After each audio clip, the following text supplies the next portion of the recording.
and a warm welcome to you all. My name's Nicole Morris. I'll be your Master of Ceremony this morning. The formal welcoming and opening will be done by the Chancellor, Justice Stephen Majid. And so I'd firstly like to just welcome you all to the Chancellors Forum seminar. It's the very first of this kind. I believe it's the very first in the country. I'm not too familiar with any other Chancellor seminar, so this is indeed a first. And it's the fourth treat of this weekend's festivities.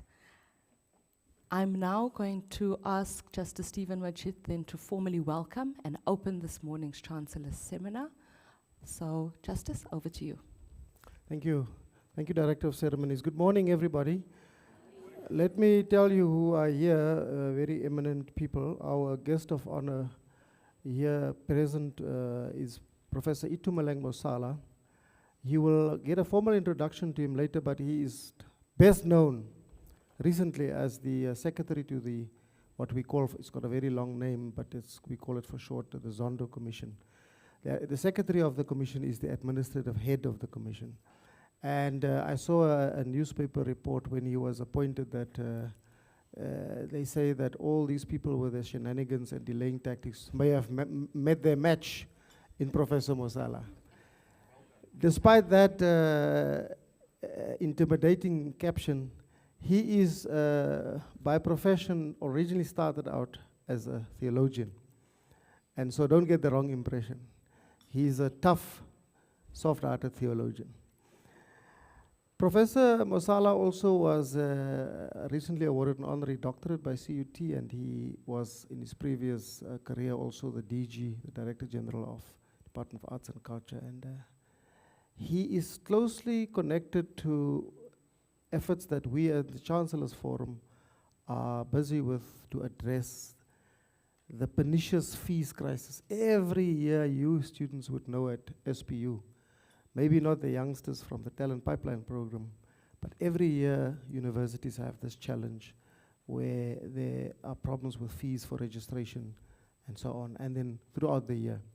And so that is a problem perennially that the Chancellors Forum wants to address. Let me say something about the rest of the guests and talk about the Chancellors Forum and also today's events. We're running a bit late, so we're going to be very short. I also want to recognize the Vice Chancellor of this institution, Professor Kraus, former Vice Chancellor of the institution, Professor I almost said Gulam Balim, Yunus Balim, and the Registrar, Dr. Sidras, and their senior members of the lecturing staff. I see Prof here in front. And all of you, of course, and of course our Director of Ceremonies, the Dean of Students, Ms. Nicole Morris. The Chancellors Forum was created, as the name depicts, as a forum of all chancellors of all universities. And it's an organization that doesn't get involved operationally in universities because that's not the role that chancellors play. We are figureheads. But we thought we should assist VCs where we can. And we also thought that we should introduce this Chancellors Forum to various universities across the country. And this is the first one, as the Director of Ceremonies, Ms. Morris, has said. And so SPU is particularly privileged to be the first one. Let me interrupt myself by also acknowledging the presence of another Chancellor from a much larger university than our baby university, Dr. Judith Lamini. She's the Chancellor of Wits University in Johannesburg. She's online, and she's going to speak to us shortly over student mental wellness. And later on, of course, Professor Mosala will talk about the fees crisis. So the Chancellors Forum thought we will do these visits to universities. SPU is the first one, to introduce the forum, but also to address burning issues. Yesterday we spoke about, and we had an excellent lecture from Justice Cameron about constitutionalism, and we had a very lively interactive panel discussion and a lot of very interesting questions about constitutionalism in South Africa. Today we are addressing matters that affect students more directly. Well, the Constitution also does, but burning issues like mental wellness, which is very important for young people, with all the peer pressure and so on, and then also the fees crisis. So with this brief introduction, let me welcome all of you, and we look forward to an excellent session. I want to just place on record Dr. Dlamini is online, she wouldn't be aware of the fact, and also to Professor Masala, that many of the youngsters here come from our talent pipeline program. In other words, they come from the high schools, Prof. And we've got a program where we introduce them to the university. We take the top students, particularly rural students. You know, the Northern Cape is a very rural province. And we invite them to the university to see what university life is all about, and also give them skills training and training in other aspects of academia. And we bring the educators along and we give them refresher courses while the youngsters are here. And this afternoon I have a golf day, which I have every year, and the funds raised go towards this program. It's a wonderful program introduced by our VC, Professor Crouch. And with those brief words, welcome everybody. I look forward to a great session. Thank you, Ms. Thank Morris. you very much. Thank you very much, Judge Majid, for that warm welcome and for recognizing all our panelists and special guests here this morning, and most importantly, the students. It's also important that I recognize that we also have students from TVET colleges in Kimberley, so you are welcome too. And yeah, SPU is an extension of you, and we're an extension of each other. With that being said, I think it's important that we now proceed with our program. So I'm going to humbly request that you allow me to formally introduce and welcome our first guest speaker for the day, and that is the Chancellor of Wits University, Dr. Judy Dlamini. Dr. Judy Dlamini is a medical and academic doctor, businesswoman, author, and philanthropist. She's the founder and executive chairman of Mbekani Group, which has been in business for 25 years. She's the Wits Chancellor, co-founder, sponsor, and trustee of Mkiwe Trust, her family's PBO, used for social upliftment, focusing in rural development, health, and education, and founder of Female Academic Leaders Fellowship NPC, a PBO for developing a pipeline of black women leaders in academia. She chairs the board of the Wits Donald Gordon Medical Center, GBVF Response Fund, and is a director of SASME Fund. Her doctoral thesis investigated the intersection of race, gender, and social class in women CEOs' career progression and strategies for gender transformation at a leadership level.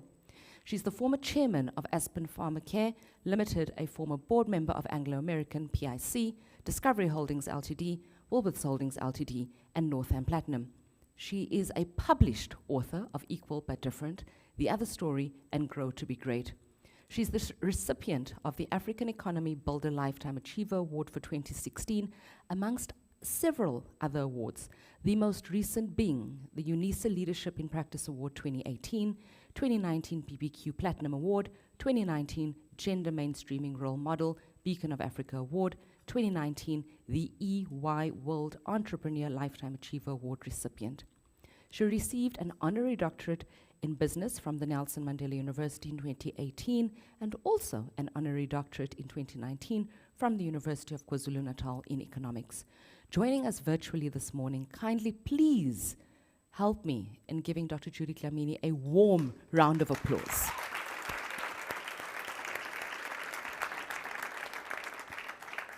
Good morning. Good morning, Doc. You are audible. Thanks very much. I'm audible and visible. Yes, ma'am. Oh, thank you. Thank you so much, Program Director, for that very kind introduction.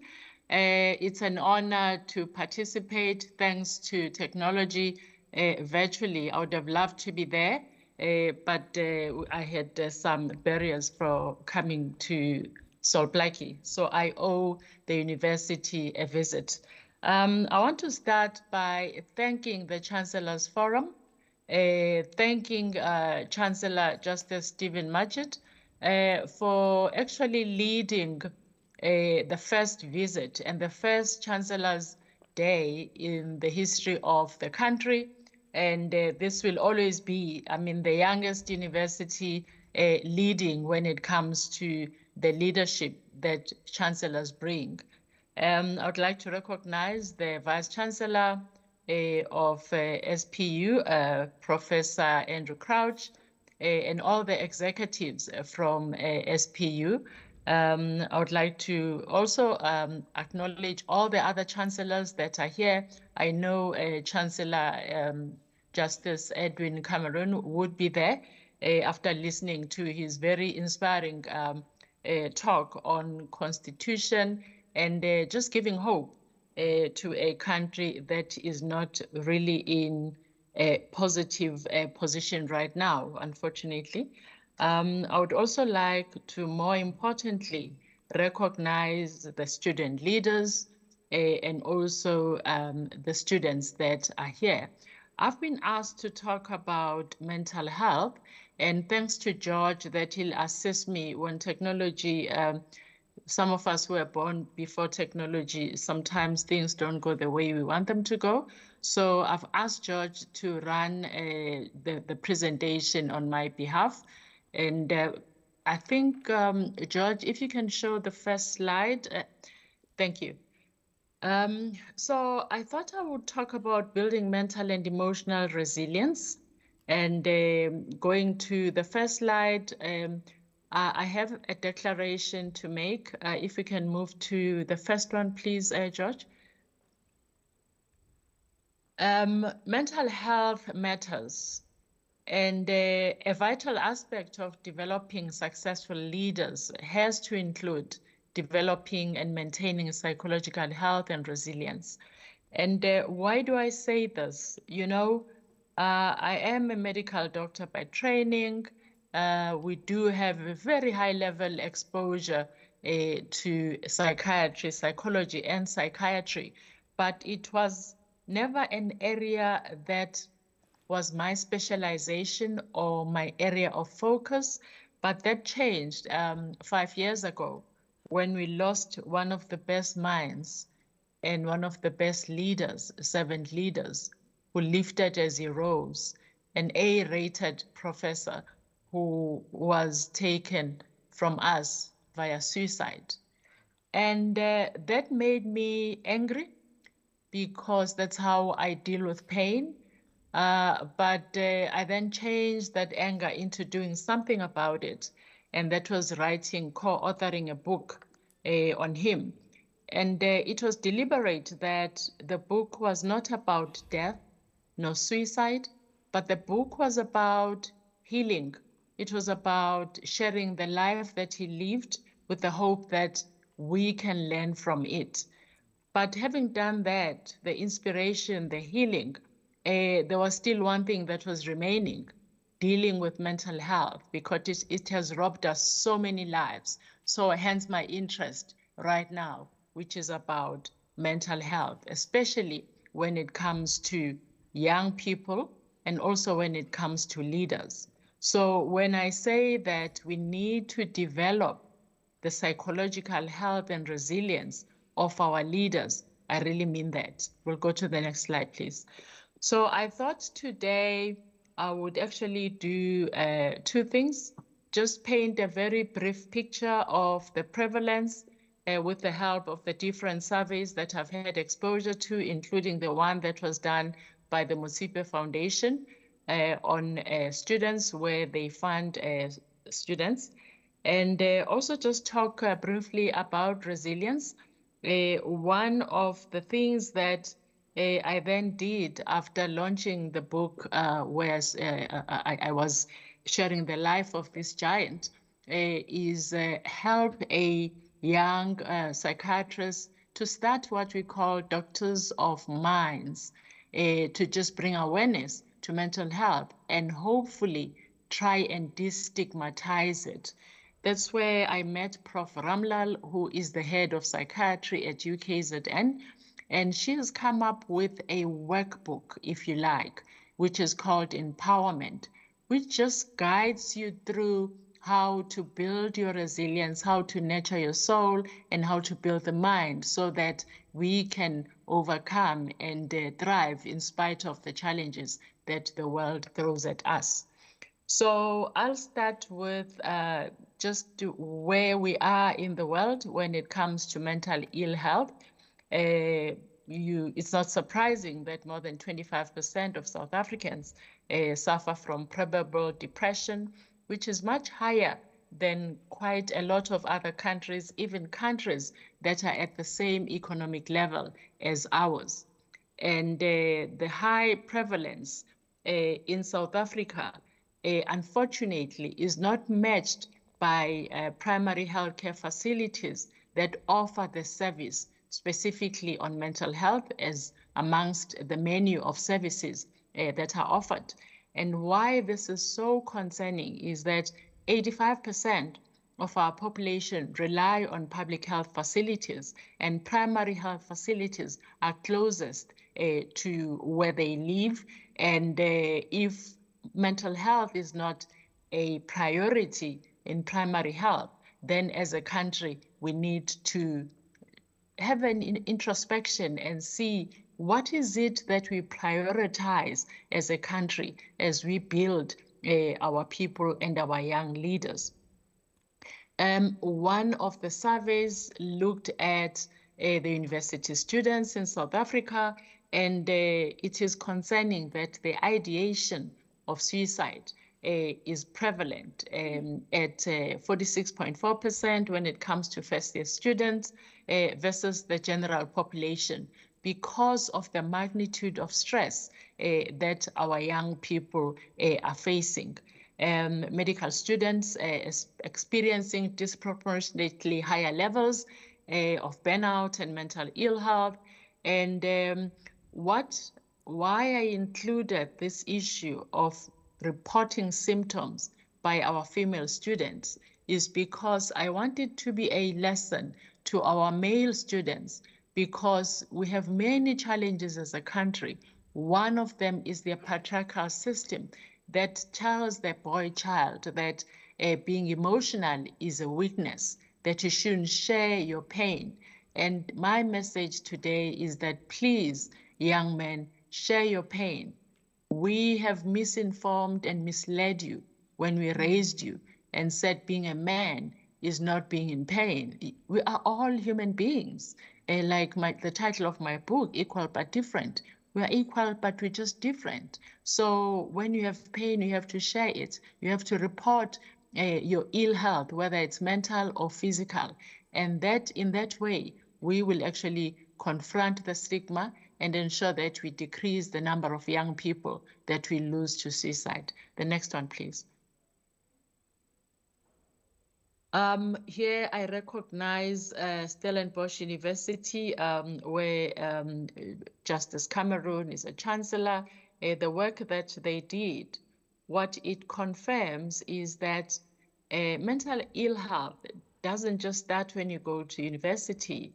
There's 50% incidence when it comes to mental illness beginning at an age of 14 and even higher in the mid-20s. So if you feel that you are alone, you are not alone if you're suffering from mental ill health. And of course, 1/5 of university students experience a type of mental disorder. And there are many reasons for that, but this time that I have does not allow for me to go into that. The next one, please. So this came from the Musipe Foundation Mental Health Survey. I like it because it says to us, this is where our students go when they encounter mental ill health.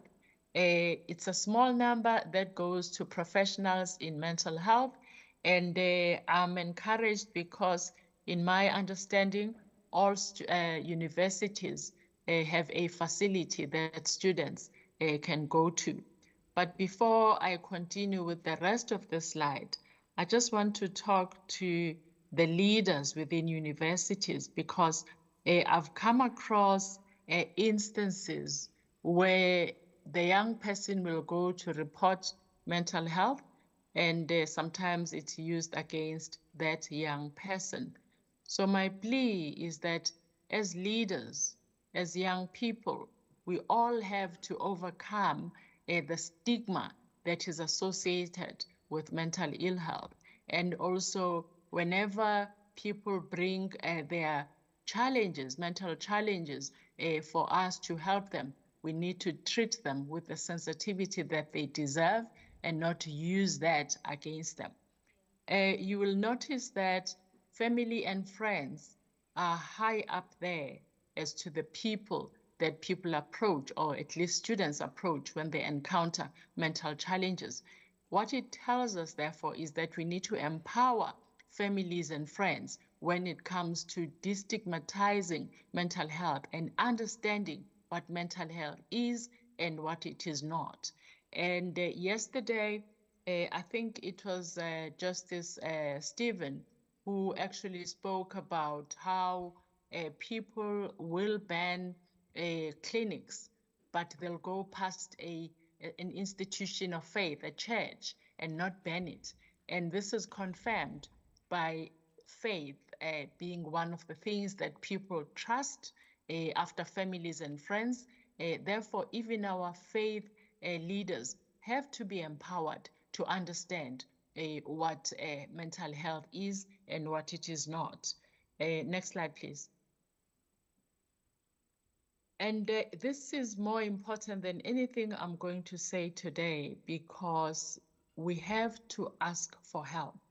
It's not a weakness to ask for help. Next one, please. And I think it's important for us to understand that when we seek, it's not our fault. But when we seek healing, it's our responsibility. And it's important for us to stay hopeful but realistic. And hope is brought by having faith and also doing something to support that faith by seeking help and allowing yourself to feel your pain. You know, sometimes we go through the most difficult episodes in our lives, crises, which might mean different things to different people at different times. But what is important is allowing yourself to acknowledge that I am in pain, I am going through a crisis. How then do I help myself get out of this? And who else is in a position to help myself get out of this? We invest, most of us at least invest in our body to look good. We invest in our mind by going through to university and investing in knowledge. But we don't invest enough on our souls. And we are soulful beings. And it matters that we invest and nurture our souls. Next one, please. So there are different elements to building your resilience as a person, improving your emotional and mental health literacy, understanding what mental health is about. What is it that you experience when you undergo depression or anxiety, panic attacks? As intelligent people in the room who are seeking tertiary education, which is actually not available to a lot of people because of whatever circumstances, though NSFAS tries to bridge the poverty side, but it doesn't cover everyone. So it matters that when you invest in your knowledge, you also empower yourself with mental health literacy and invest in growing and strengthening your inner resources. We don't talk much about the power of self-leadership, the power of self-investment. And when we invest in ourselves, we need to build that muscle that allows us to be courageous in the midst of a storm, that allows us to know and understand ourselves, because it's always easier to deal with challenges if you know who you are. You know your strengths, you know your weaknesses, and it always helps to understand your value system so that when you interact with other people, you know the no-go areas. We are faced in our country with some of the leaders that are not accountable. They don't care. They don't do what's right.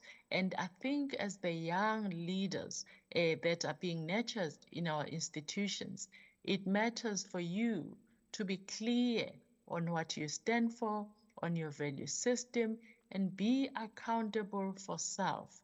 And it starts with investing in yourself. The next slide, please. Well, when I looked at Prof. Ramlal's workbook, she defines resilience as being a mental, emotional, and spiritual muscle that you have to build to face and overcome life's challenges. so that you may survive and better still thrive and emerge stronger and wiser. I think this is very important, and it's not outside yourself, hence the name of the book, Empowerment. The power resides within you. You just have to ignite it by being conscious of who you are, conscious of where, when you have pain, how do you deal with pain, and how can you improve on the tools that you already have. Next slide, please. And I think for me, this is one of the major starting points in understanding yourself, giving healthy expression to what you are feeling. We've been told to numb our feelings. Sometimes you don't even understand, what am I feeling and why am I feeling the way that I am. So conversations with self, recording how you feel, and understanding what makes you feel that way, because there are also toxic encounters, especially when you start at universities, trying to fit in, trying to find friends, and then you realize that actually there are those friends that are good for you, they help you to build, and there are those that are toxic, and you actually need to stay away from toxic relationships, whether it's at universities, whether it's within families, or relationships that you choose for yourself. So having a healthy expression of how you feel and what brings that feeling will empower you to be able to deal with it. Thanks. Next slide, please. You know, I'm old school because of when I was born, but my group of leaders were told that emotional intelligence, when we actually became aware of emotional intelligence, because there was a long time where emotional intelligence didn't count, but I'm happy that today it does count.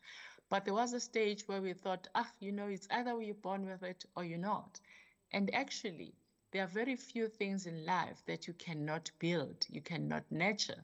So emotional intelligence matters because you know yourself, you are comfortable in your own skin, and you stay true to your values and know your priorities. This is so important at a very young age, knowing what you stand for. We are faced with so many challenges in our country, including drug abuse. And it's not, drug abuse, of course, is linked to a mental illness of addictiveness. And more often than not, it's DNA determined. So when you know yourself and you look at your family history and you realize that there is addictive personality in this family, you stay away from anything that might lead to addiction. I don't drink alcohol, not because of anything except that I have a DNA that has addictive personality. So I can't take a chance of just being a casual drinker because I don't know if actually I may just become an alcoholic because I have alcoholics in the family. So emotional intelligence and knowing yourself is understanding everything about yourself and the people in your family that actually give you a guideline of what your genome is and what is likely to be some speed humps along the way. And of course, self-awareness leads to investing in actually being the best version of yourself by understanding your strengths and weaknesses and building on your strengths and mitigating against your weaknesses. Next slide, please. So I've tried in the just over 10 minutes that I was given to talk about us being the best versions of ourselves, topping up investment in our mental health, because positive psychiatry talks about building your resilience and building your emotional strength and being better for it to survive the storms that each and every one of us will face. Thank you very much. I'll be guided by you, Ms. Morris, as to whether there'll be questions or not, but I'll stop here. Thanks so much.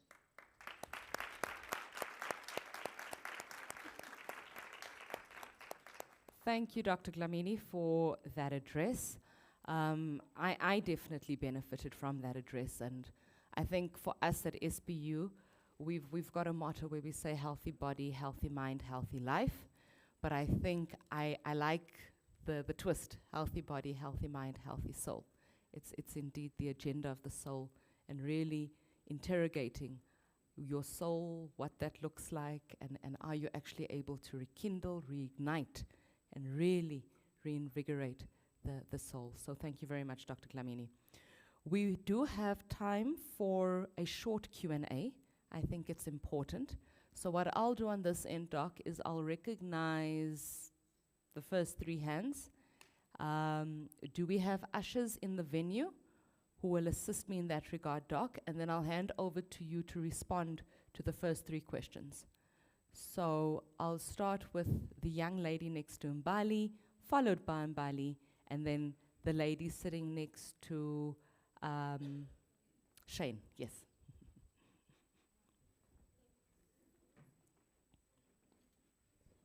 Hello. Yes. Sure. Let me first thank our Chancellor for this forum. My name is Ntesang Makutu. I am a student alumni. I'm an alumni to the university. I have served as the first SRC, first female SRC president. I'm actually blessed to have served under 2 vice chancellors. I served under Professor Eunice Balim as a student development and transformation officer. Then I served under Professor Crouch as a president. Yeah, so yeah, the fangirl in me is like popping. Dr. Dlamini, thank you so much for your address. What I've taken are 3 things actually. Let me stand because I want to be seen, you know. The power of vulnerability. In most cases, we are taught that it is weakness to express your vulnerability or your challenges. I have been blessed to know that it is okay not to be okay. Whether you're a student leader, a student in general, or even our TPP learners who are here, who are now venturing into tertiary, know that it is okay to be okay. And then I pride myself being an SPU alumni because in Salt Lake University, there is student support. I am also proud to announce that we have a social worker. Like, for the first time, right? Ms. Tabitha is our first social worker. So it shows that as a university, we not only focus on getting student numbers, but we're also focusing on you as a student, as a person, to be well taken care of. So, Dean of Student, thank you for that.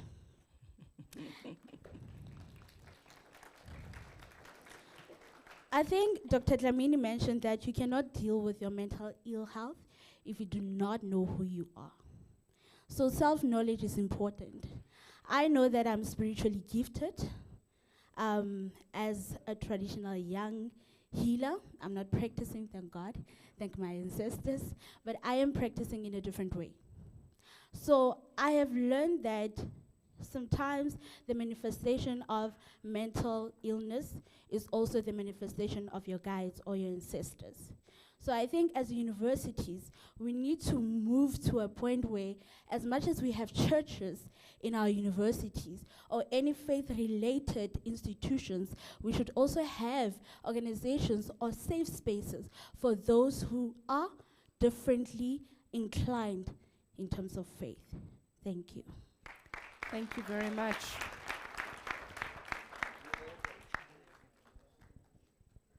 Mbali? Good morning, everyone.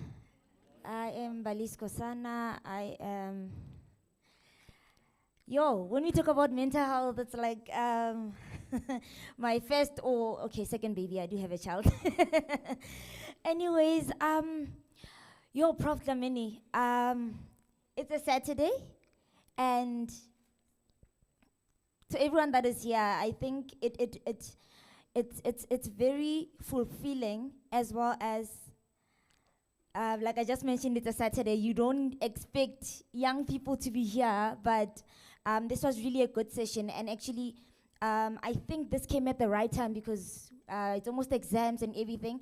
And by the way, it's Mental Health Month, so thank you for that.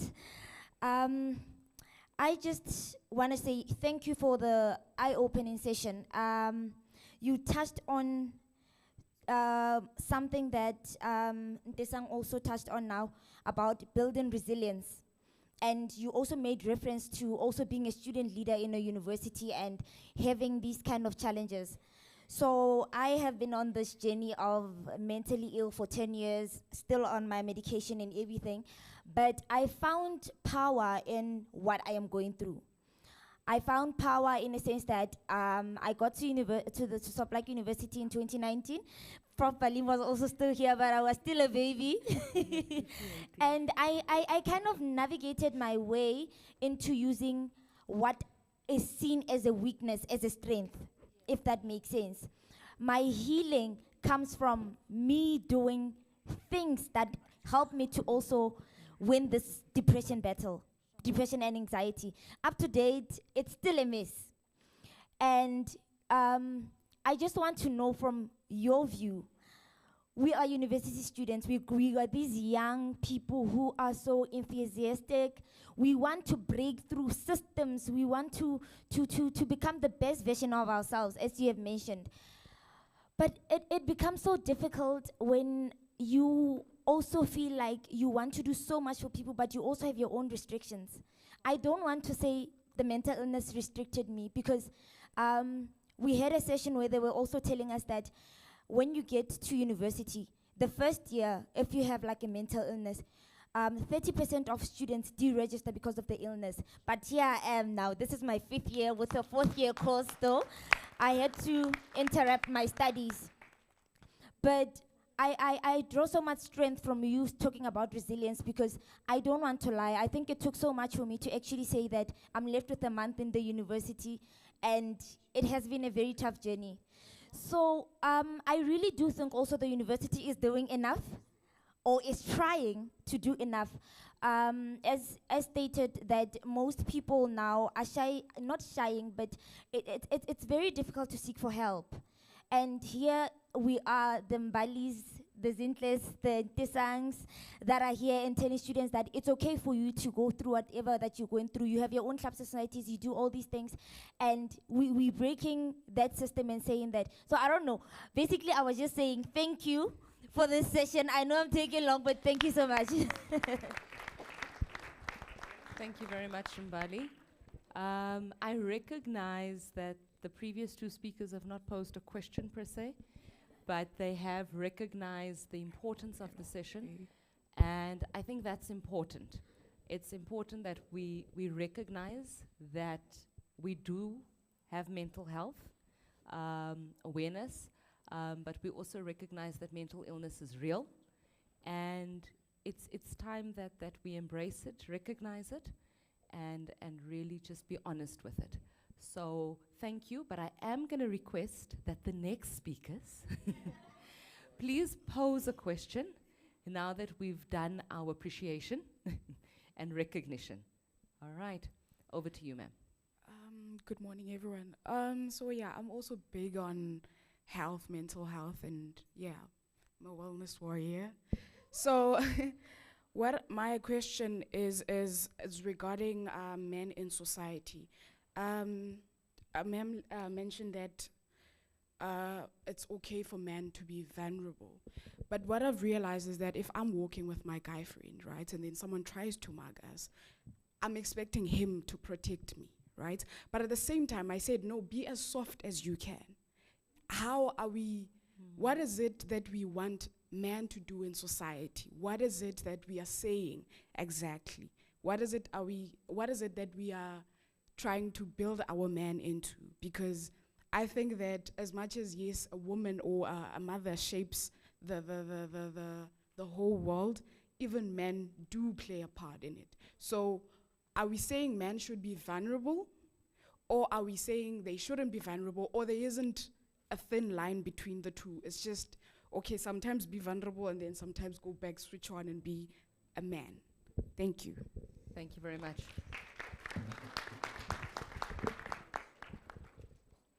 Doc, over to you. Thanks very much for those comments and the question. I'll start with Ntisang Makudu. But before I do, I just want to congratulate SPU for the social wellness program, and also even more so for the TPP learners that are in the room. Congratulations for having that program. It matters a lot in our society. Coming back to the first president, the first female SRC president, congratulations, Jisang Makudu, showing that it's possible for females. I want to catch on one thing that you said, and I think it goes to self-identity, owning being African. What you are saying is that, yes, church matters, faith matters, but let's embrace different types of faith and different types of spirituality as universities. African spirituality is alive and well, it exists. How do we then recognize it? How do we accommodate those amongst us who believe in that and give them the space to use it for healing of self? Thanks for that, Ndisang. And Mbali Kosana, I'm not prof, or should I say I'm not prof yet, but thanks for contributing to destigmatizing mental ill health. And congratulations that you are 1 month away from finishing your degree, and thank you for being resilient. You talked very briefly about being overwhelmed. I know we live in a society that has many needs, where we are some of the few that have made it. Always remember that when you feel overwhelmed, you should stop and say, where do I cut? I'm actually doing too many things, or I'm concerned about too many people in my immediate area. Take care of self first. You can only solve the challenges of the country, of your family, of the world, if you are strong as a person and you've nourished all the parts of your person that matter. So please take care of self first. Wellness warrior, you didn't tell us your name. You spoke about men in society. And I'm happy you raised this thing, because we've been raised to believe that you can be either or. And you don't have to be either or.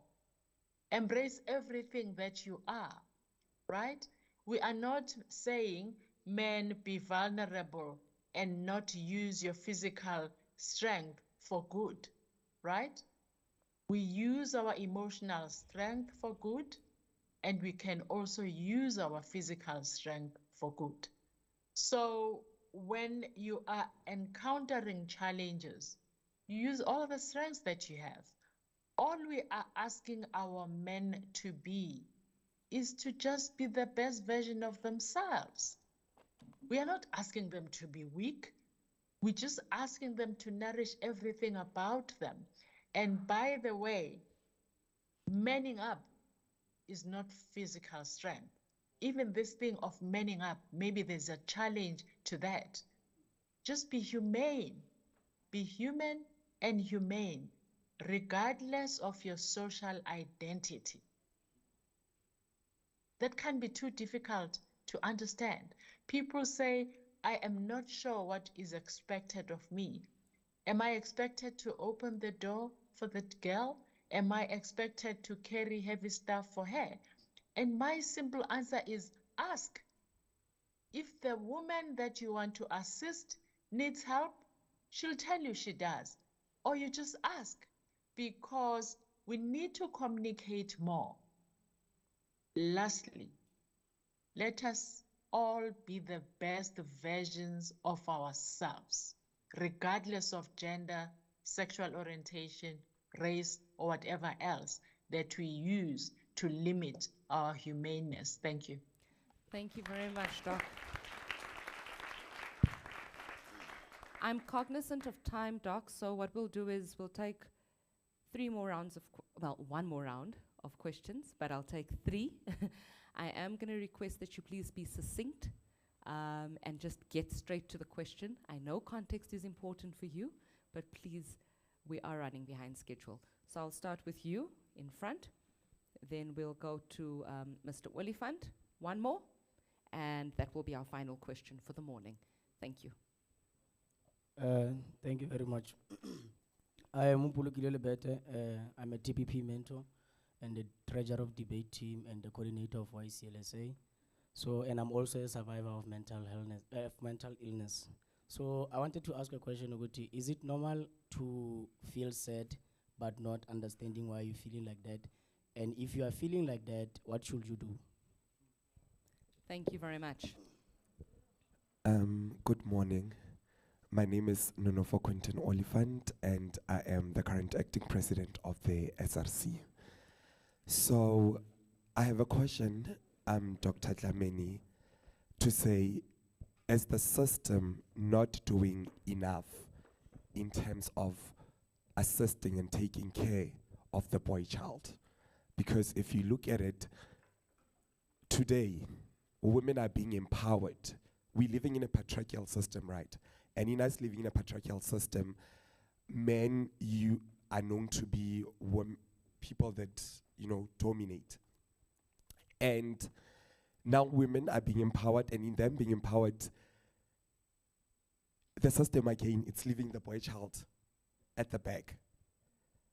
Are we doing enough within the higher institution to motivate and support the boy child? That's the question for you, Dr. Dlamini. Thank you. Good morning, Dr. Dlamini. I am Azonia Jack from the Talent Pipeline Program. So one thing that I've heard from Desang and you, Doctor, you recognize that African spirituality is a thing, and we must recognize it. But even in the data that you showed in your second slide, I think, you showed that the faith, our faith, people go to faith more than they seek professional help. And Desang raised the point that sometimes mental health does manifest as needing spiritual healing, needing to seek spiritual guidance. But where is the fine line we draw between needing spiritual help and needing professional help? Because even though they both exist, they both serve different purposes. That's my question. Thank you very much. It's a brilliant question. Doc, over to you. Thank you so much for those amazing questions. I'll start with Libete. And thanks for being a mentor for TPP, which is a program that's very close to my heart. And also sharing your survival with mental ill health. It's normal to feel sad, but when you feel sad, go back, just trace the steps, because in life there are triggers. And unless you understand those triggers, you'll all forever go through the same challenges. So what I do when I feel sad, I ask myself, when did I start feeling this way? What happened prior to me feeling this way? Because then you'll identify triggers. So make it a point that you identify triggers. Sometimes you actually spend time with people that are negative, are toxic. And then afterwards, you don't trace it to the conversations that are toxic, but you think, oh, I'm feeling sad. So it matters, make a diagnosis, diagnose the triggers. Secondly, what do you do about it? What helps you when you're feeling stressed? Some people it's exercise, some people it's meditation. Find whatever it is that works for you when you want to deal with just clearing your mind. For me, sometimes when I feel like I'm just handling too much and I feel maybe overwhelmed or sad, I exercise. I go for a walk in a safe space. Again, our country, you can't go for a walk anywhere else. So find whatever it is that works for you. If it doesn't help, seek help. And that dovetails to Jack's question of spiritual versus professional. When you are faced with a challenge in life, or when there is war, even in your mind or your soul, what do? You give it everything you have. It's not either or. Again, I come back to what society has taught us, that in life it's either or. It never is either or. We are spiritual beings. We are aware of mental professionals that can assist us. You use all of it because you have to give it everything you have.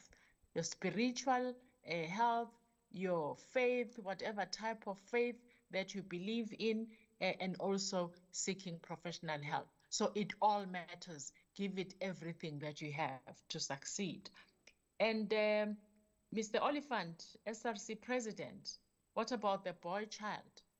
Yes, what about the boy child? You see, we have a habit of identifying one problem and dealing with it. We have a challenge of not being holistic when we approach challenges. I'll give you an example because it's my other passion.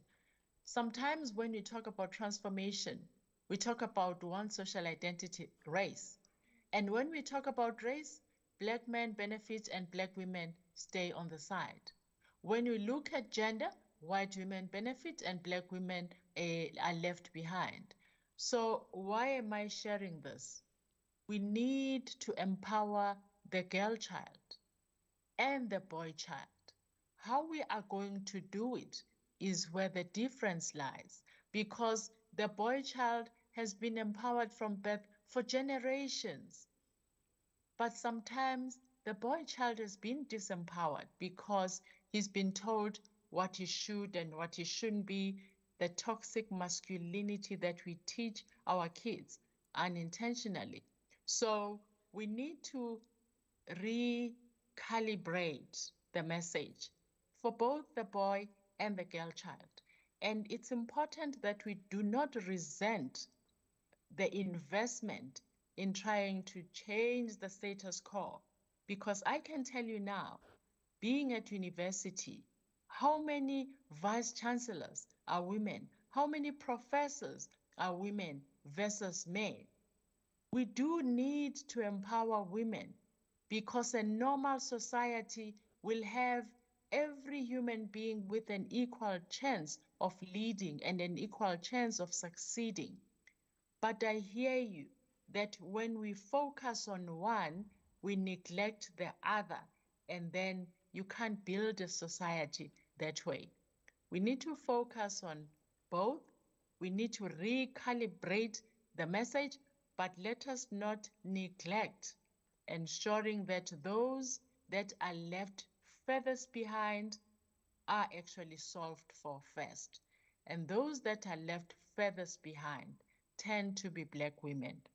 It's a complicated subject, Jack, but it requires us to face it and say, where are we? Where do we want to be? And how do we get there? And we need men and young men to be part of that conversation. Thank you.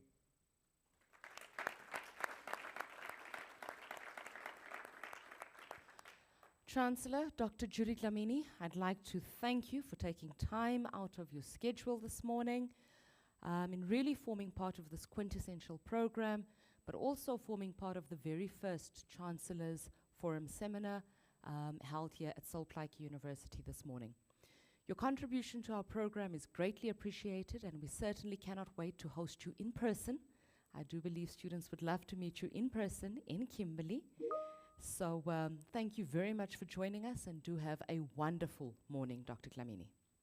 Thank you. Thank you very much. The next part of our program will entail our guest speaker for the session, Professor Itumeleng Mosala, will be elaborating further on the topic student fee crisis in South Africa. Now, Prof. Mosala is very modest. His bio is one of the shortest. I might just take a chapter out of your book.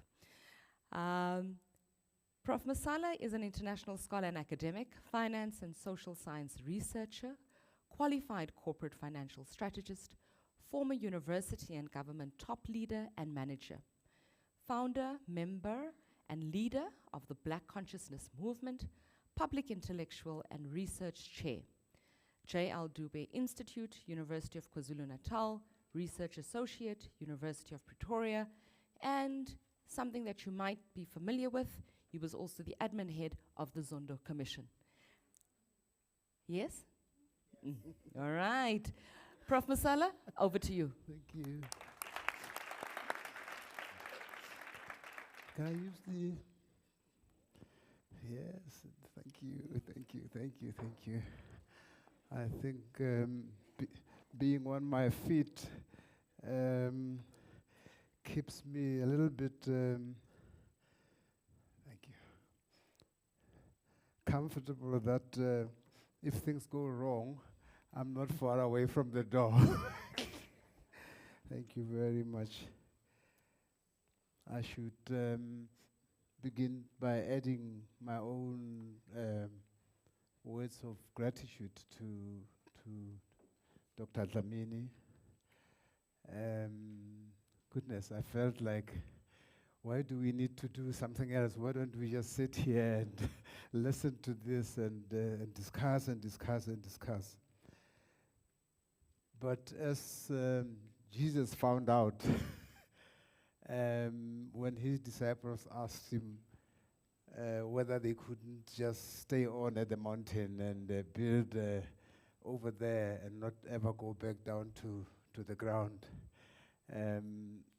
he realized that leadership means coming back from there onto the ground and facing the reality. And for this session, the reality, as you know, is student funding.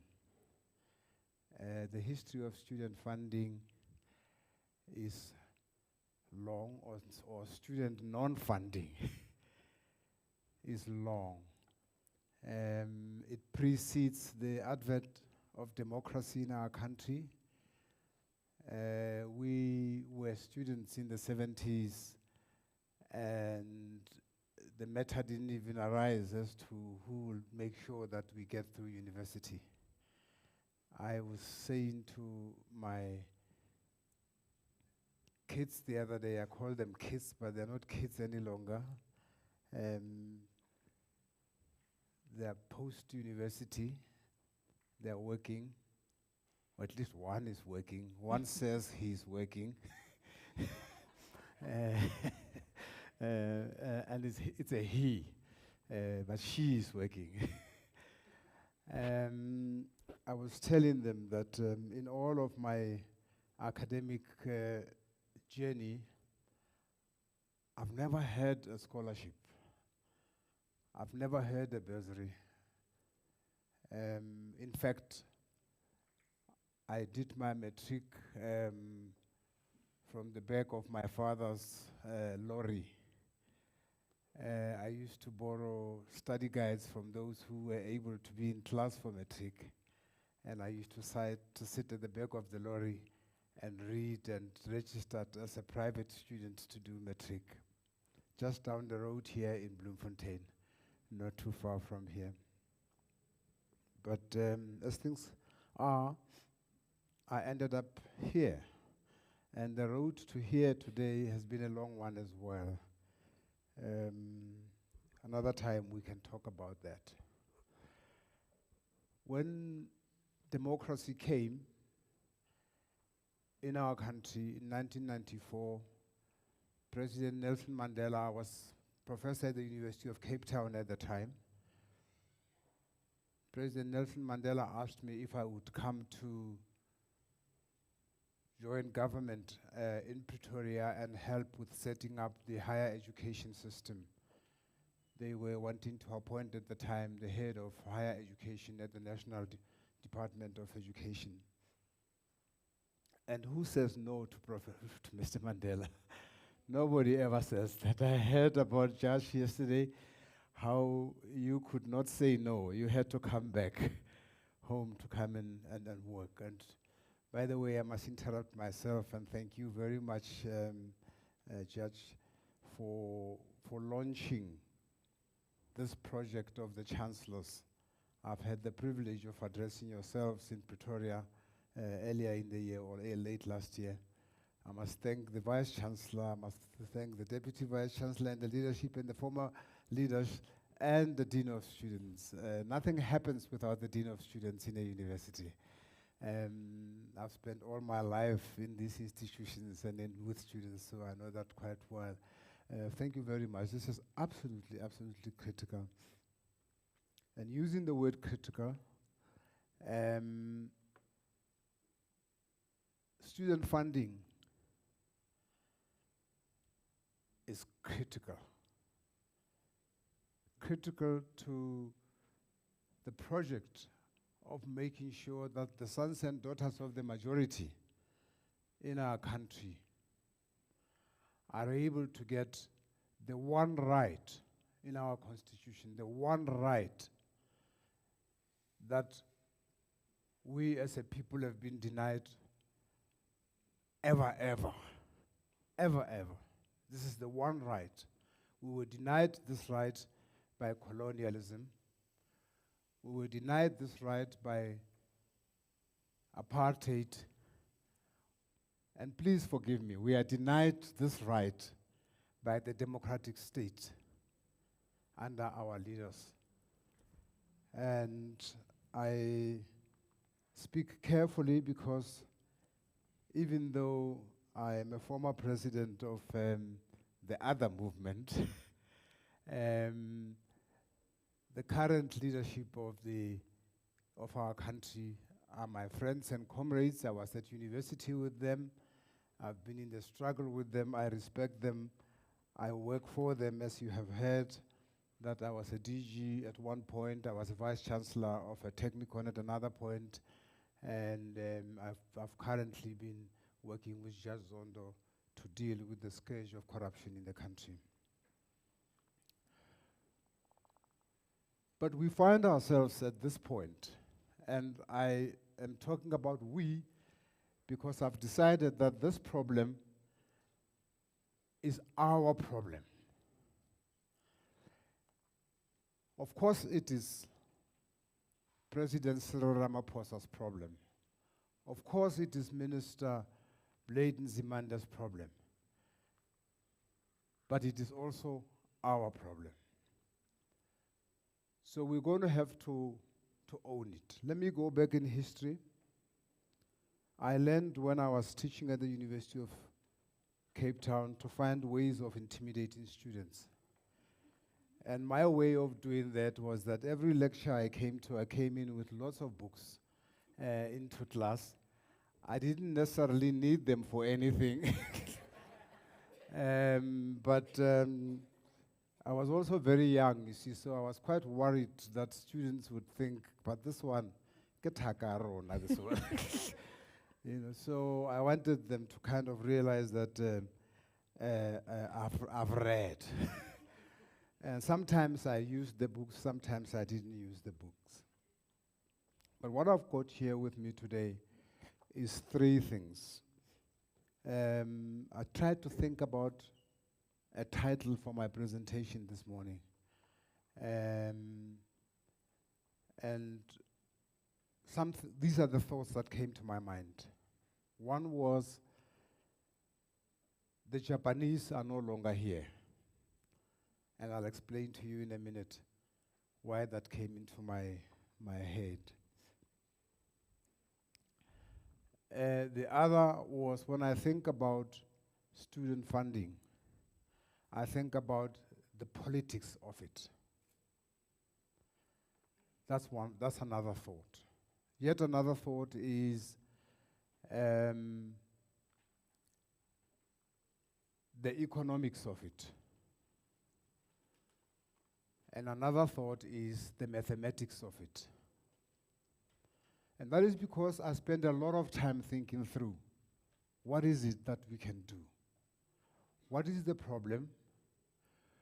What is available to us to do? How can we do it? What should we do to be successful in it? I got this thing, I'm sorry it's in the Zondo Commission folder. It's got nothing to do with Zondo and the Commission. I just happened to work there, so the folders closer to me was one. It's unrelated to the State Capture Commission, but maybe God does God's things in God's way. Maybe something is captured somewhere. But I'm not going to speak about that, and I don't know that. In this folder is a model on student funding that was developed in 1995, 1996. And that was one of my first tasks as the head of higher education in the National Department of Education. When I joined in 1995, we finished doing this model in 1996. And this model had taken all kinds of inputs in it. One of the most important inputs was that Japan, as a country at the time, was awash with money. They could pay you to take a loan from them. And so when we were talking about under the Mandela, the hoopla that we had as a country, we were in a good mood, and everybody loved us. And our countries and our institutions were talked about, and everybody wanted to help. Japan, when we talked about developing a model, a financial model, that would enable us to fund specifically the disadvantaged to enable them to get into university. The Japanese government said to us that they can loan us $5 billion at 1% interest rate. This was in 1996. They will contribute that into the model. The apartheid regime had a fund called Sasria. I think it's still around. But Sasria was insurance contributions for protecting white people against black people. So that when white people come into the townships, in the event that they get into trouble, Sasria was a fund that was going to help with all possible problems that might disestablish white society or endanger people.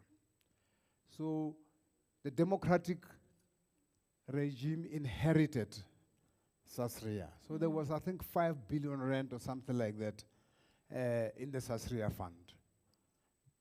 We asked the Department of Education, of National Treasury, sorry, to make that available and put it in the pot for student funding.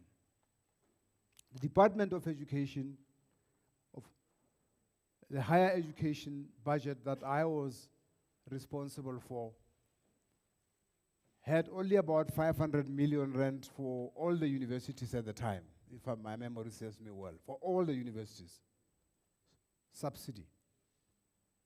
But there was 800, I think 800,000 or something like that. I think it was 5 billion for the universities and 800 million for student funding.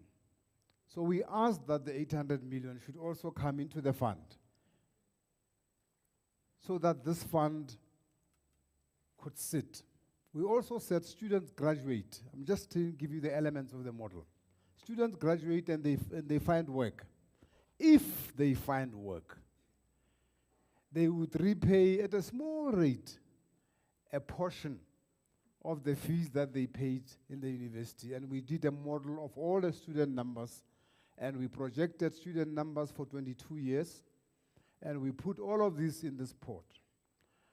The long and short of it was that a model was developed, and it's here. Unfortunately, computers were scarce those days.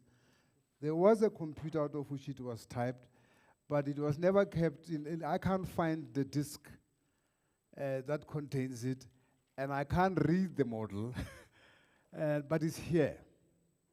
It is the history of the National Student Financial Aid Scheme. This is the model. This model was projected to make student funding self-sufficient in 22 years from 1996. I don't know which year it was. It must have been, I suspect it coincided with Fees Must Fall. Somewhere around there. This model would have solved student funding 22 years from 1996. Unfortunately, this model was never adopted and was never implemented. I have been looking for it in my house until I came across the paper version of it in my study, which is here. I don't know how to get it out of this paper version. So, when I say the politics of, I talk about how we as South Africans can plan and plan and plan and never implement or implement or implement. Since then, there has been many models developed for student funding. I saw one not so long ago, and I made my own input into the model for the chancellors. The point I made about this model is that we have to move away from an expenditure model to an investment model. This was meant to be a commercially managed model. The 5 billion of the Japanese, the 800 million from the department, the 5 billion US dollars, by the way, I should say, US dollars, 5 billion at 1% interest rate, and the capital markets at the time were about, I think, 15%. So we would have put it out there for 15%, paid the Japanese 1%, kept the 14%, and grew the model. Bit of a simplification, but that's essentially what it is. Same with the 5 billion from Sasria, same with the 800 million that was coming from the department, all of those and all other things that were going into that model. So it is doable. When I say the mathematics of the student funding, I mean that it is not impossible. We have yourselves, we have the economists in our country, we have the econometricians in our country and the statisticians in our country. And we have something else which for me is very important, speaking as an economist now, very important. Every time a budget in any country goes to parliament, or at least in other countries, I haven't had the debate happening. I know that it's there in the paperwork that goes to parliament with the budget. There is a thing called PSBR, Public Sector Borrowing Requirement. In other countries, the budget can only pass if the parties in parliament agree to the viability of that component of the budget, the public sector borrowing requirement. That's where ministers fight for things for which their party, and their, well, not party as in party political, their nation and their people, Parliament must give them power to use that element to balance the budget. And in there, I would argue, the minister should always have the money required to make sure that universities can educate the students. They must fight for that element as part of the BS. The country can't say we don't have budget. We haven't collected enough money. The country has a budget that is endorsed by Parliament. Now, Judge, working for a judge hasn't been so good for me. Because I've learned to listen to what the legal people say. I've learned to see how powerful the judges are. I've learned to see how powerful the Constitution. I think we've all learned that in the last few years in our country. I don't think it is legal for a Minister of Education to say the money, Minister of Finance, to say the money is finished. That's not legal. Not after he's gone to Parliament to get Parliament to endorse a budget. Of course, money can get finished, but when money gets finished, the minister must go back to Parliament and say to Parliament, that budget has not worked. Now I'm speaking like a novice here. I'm trampling on terrain that I don't know enough about. But that is the point of having Parliament endorse the budget. If that budget doesn't work, government must go back to Parliament to explain. You don't stop funding the nation because you are now breaking the law. When you do that, you must go back there and Parliament must give you a new mandate. Now, I said the mathematics of student funding. Student funding is a war zone. It's been a war zone from the beginning. It's a battleground. But it's not only a battleground in the way in which you, my friends and comrades sitting out there, normally go to war on it. Of course, you must stand up and make demands. Of course, you must stand up and protest. But that element alone doesn't solve the problem. When the Second World War was on, and that's the reason why I'm raising this book here. This book is called How Not to Be Wrong. And the subtitle is The Power of Mathematical Thinking.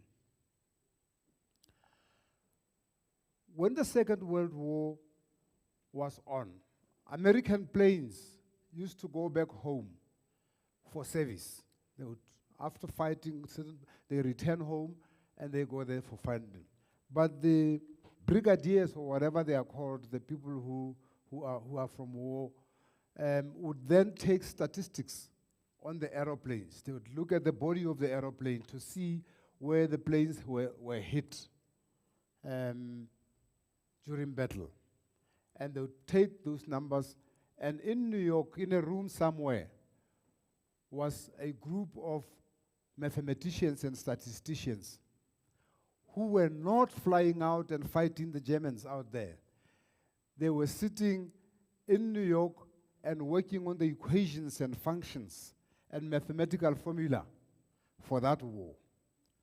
The data for what was happening at war was being brought back and sitting in a room in Manhattan in New York.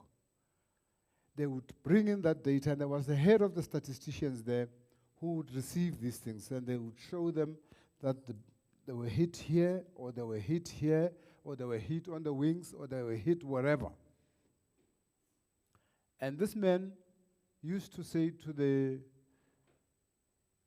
guys from war, he was saying, this data is okay, but it was the holes on the body of the plane, all over the plane. He says, but it's not enough. I can't produce a solution based on these holes. I need to know where the holes, where the missing holes Where? Can you guess which ones were the missing holes? Can somebody guess? He says, I need the missing holes. The missing holes were the holes on the planes that did not come back.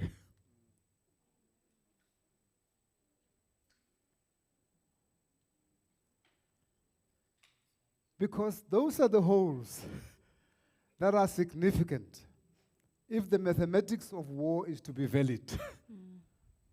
Your model must contain the data points for the missing holes, because those are the critical ones that down to the plane. I have a feeling that we can talk until cows come home. We can complain against the Vice Chancellor. We can complain against the Chancellor, the Head of Student Affairs, the Deputy Vice Chancellor, the leadership here. We can complain against the SRC. We can complain against Cyril Ramaphosa. We can complain against Bladen Zimande, unless we can identify the missing holes. No model, including this one of 22 years, that I am proud to be the sole owner of at this point, an unreadable model. So that's the mathematics of it. The economics of it, and I finish, Chancellor. The economics of it have to do with models that are given a chance, with models that have all the inputs in the models, including the affordable cost rate of that model to enable a return revenue rate for that model. I'm talking a bit in abstract at the moment. But you see, there is no way we can wait until the country has all the money it needs before we educate students. That's not possible. We're going to have to take from somewhere to put away for some time to allow to work out the mathematics of a return rate for the model, to work out the discount factor, to make sure that when the model finishes, we will not have money that will have been eaten up by inflation, even though the nominal numbers are big, but we still cannot fund with them. Now, my plea with you is, let's talk. And let's continue to talk. Let's consult. Let's find out. I don't think this depends on government. I don't think this depends on the Vice Chancellor and the Chancellor. I think it depends on them. It also depends on us. I hear that you study mathematics amongst other things, don't you? At least some of you. Come to the party. Come to the party the way your fellow students did during the fees must fall movement. Some of them created models. They put them out there for discussion. Come and help. Before you toy, or when you toy with a model in your hand.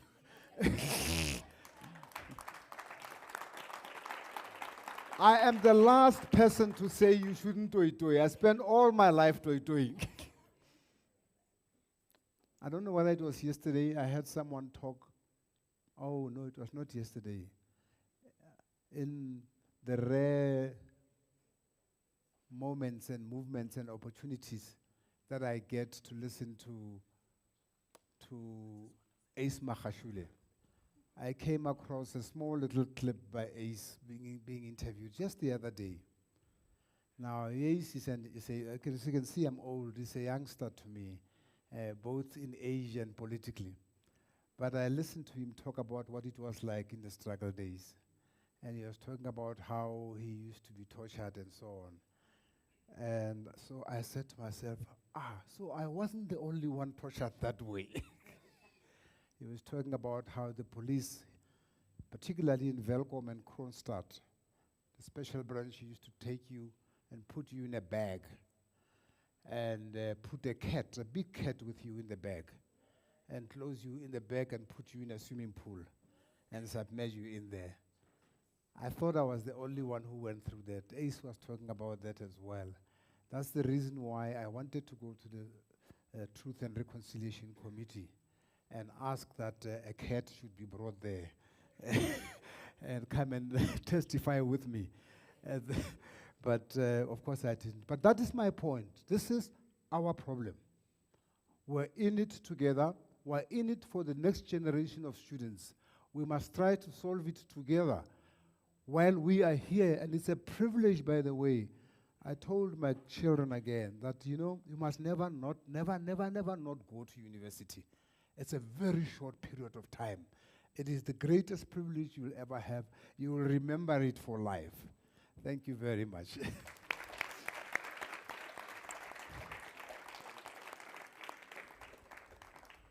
Thank you very much, Professor Masala. Thank you, Prof.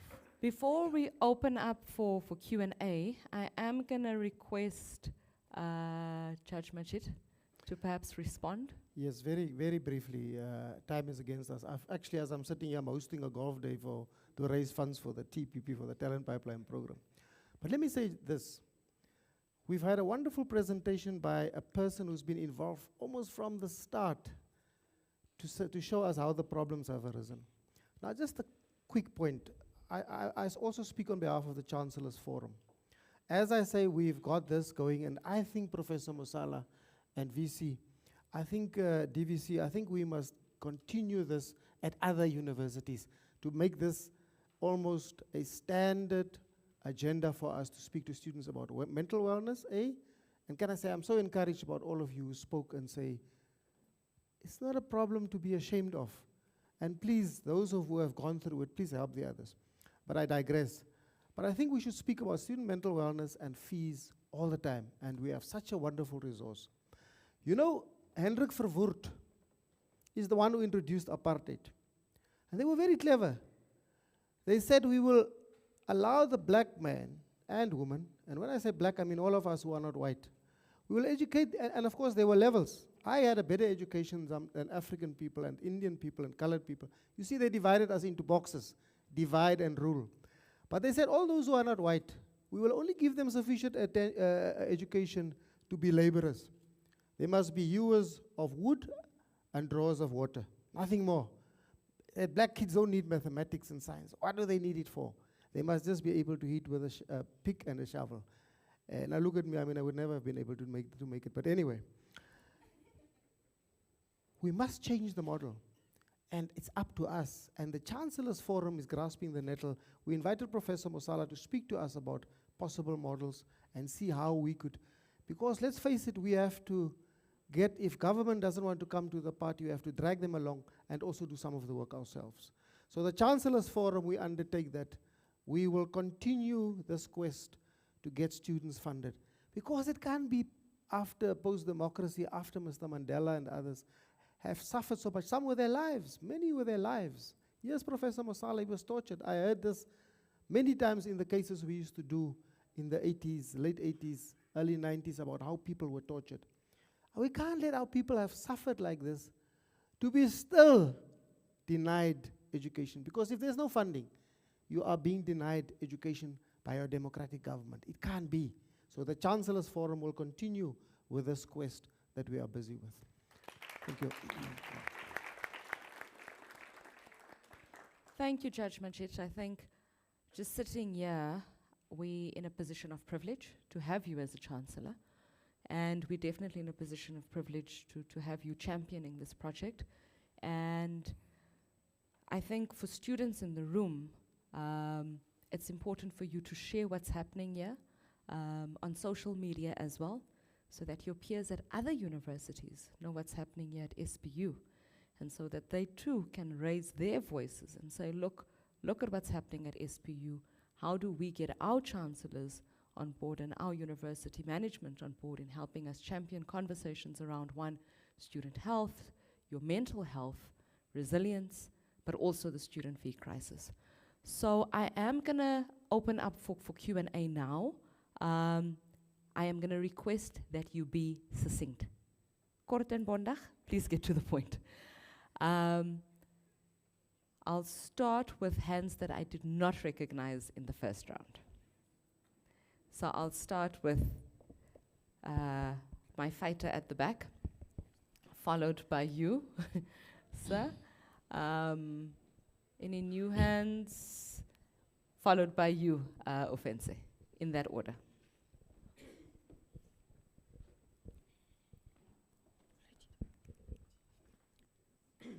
No, thank you very much. I go by the name of Tikano Seokwani. I'm a PH student. I'm just glad what Prof said with regards to intimidating students with coming with more books. So I will ensure that I practice that once I'm a teacher. But with regards to the student fees, when we check on our current situation, because now we are having NSFAS, whereby it's now assisting us to ensure that students are funded. But now, in terms of the system that they are using, it has decimally changed. And it has imposed then this new system of them coming with third parties in part. But now, are we saying that the plan was there, or did NSFAS, when it was then first initiated, did they have a plan that will actually certainly exist for a longer period of time to meet the needs of the current years? And also, bearing in mind the misuse, because we spoke of those aspects of economics and mathematics, I'm worried because now, when you check the broader scale of it, it is highlighted everywhere to say that there's a misuse of funds within the funder. So, my question is directed to the planning or the system. Was it properly planned to ensure that we will even benefit as the current beneficiaries of NSFAS today? Thank you very much. Thank you.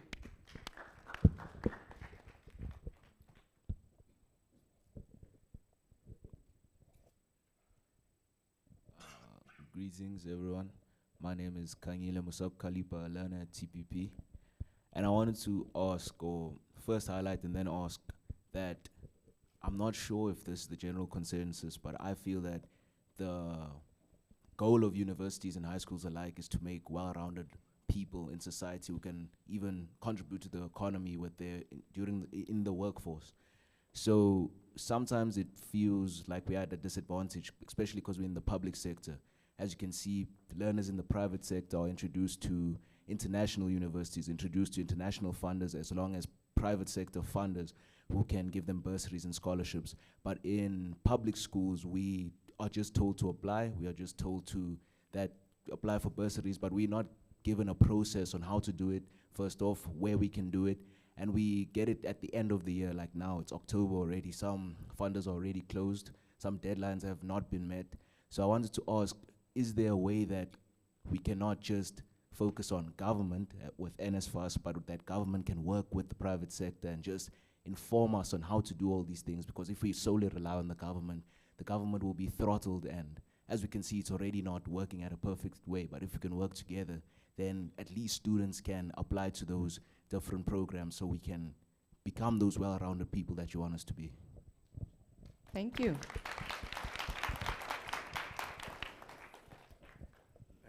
Thank you very much. Mine is short, clear, simple, and concise, straight to the point. Honorable Member, I like the fact that you touched on the issue of Zondo Commission and that you preside over there. When I like what Fighter Dikano has already alluded in terms of the direct payments method system.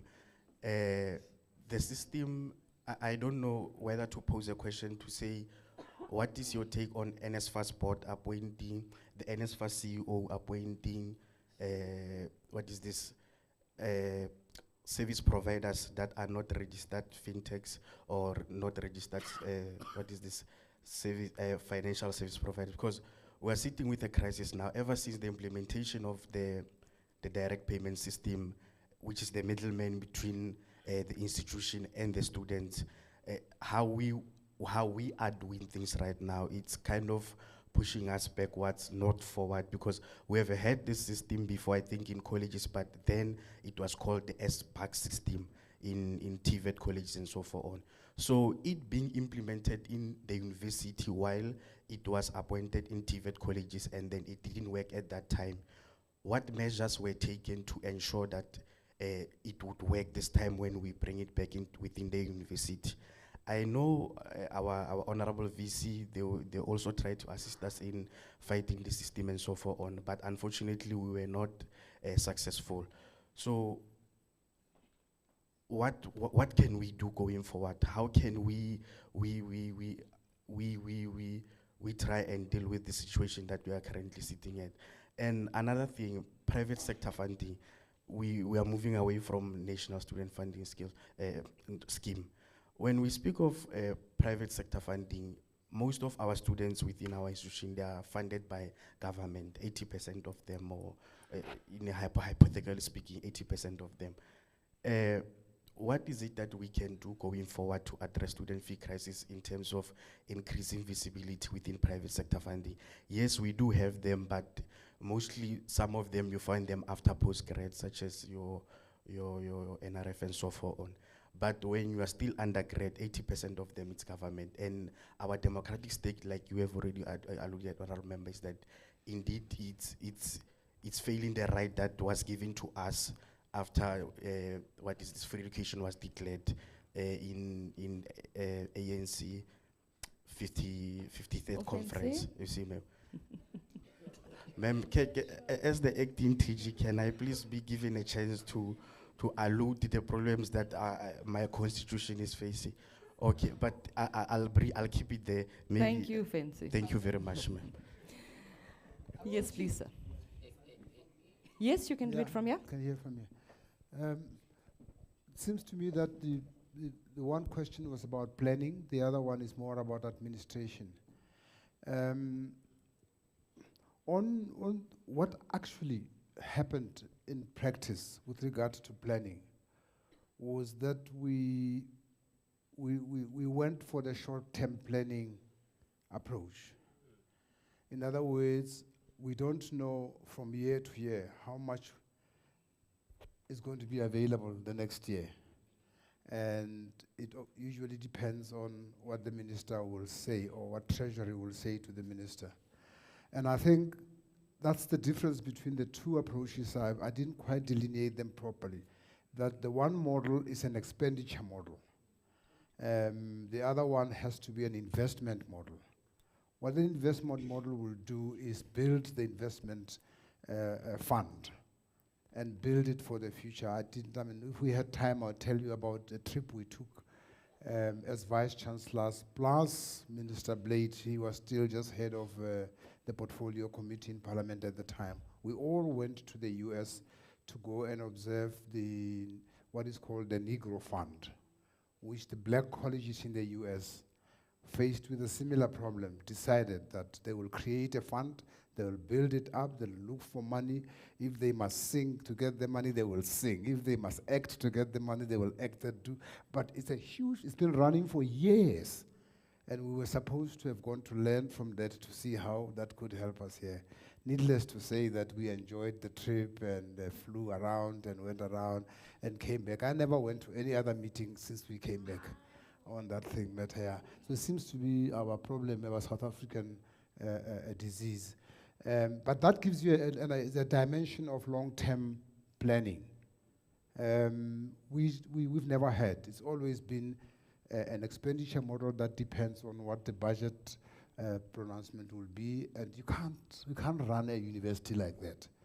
You know, you're dealing with big student numbers. You need to be able to look ahead a number of years and be able to allocate, in fact, into the future and so on. But if you don't have a fund, you know, you can't do that. So The problem is short planning. And then the other one is administration. That also is difficult because you are asking people who are not university administrators to administer a university matter. I just don't see how you can leave out the registrars and vice chancellors out of the administration system. They, even if they don't have to do it themselves, but they must decide what the administrative model will be, because they are the people who are managing and running and leading the universities. So that I'm just thinking, I don't know whether it works or not. I think it doesn't work because I see you guys in the streets all the time fighting. That's because the people who are doing it are just being bureaucratic about it. And it will never work. I was a vice chancellor, I know. Fortunately, in my time, we always had to just find the students, and then we would be told, for so many students, this is your allocation. And the university would run it because the money goes straight to students directly internally in a university. Now this middlemen and middle women and all that kind of stuff is a bit problematic because it totally takes people out of the system, and people are dealing with numbers and the graphs and whatever. So this is my take on that one, that the administration has to have the leaders of universities. The people who administer the universities must also administer the funds of the universities. It is not government's business. Can I add something just on the private sector? It's important that the private sector comes to the party. Yeah. And one of our chancellors on the Chancellors Forum is Professor Bonang Mohale from Free State University Chancellor. He's an eminent business person, and he has called on private sector. He says every company, listed and unlisted, should give at least 1 million rand. And they've got that money. Where is that money? Every company has a corporate social investment, CSI fund. They need to allocate money from that fund because there's a massive student debt sitting in NSFAS. And to properly fund students will cost roughly about 50 billion rand annually. It's a lot of money. But if you think about what Professor Mosala has told us, you know, $5 billion US in 1995-96. Yeah. Of course, the exchange rate was much better than it's now. But back then, you know, it's a heck of a lot of money. If we had taken up that offer, the capital markets would have given us 15% on that money.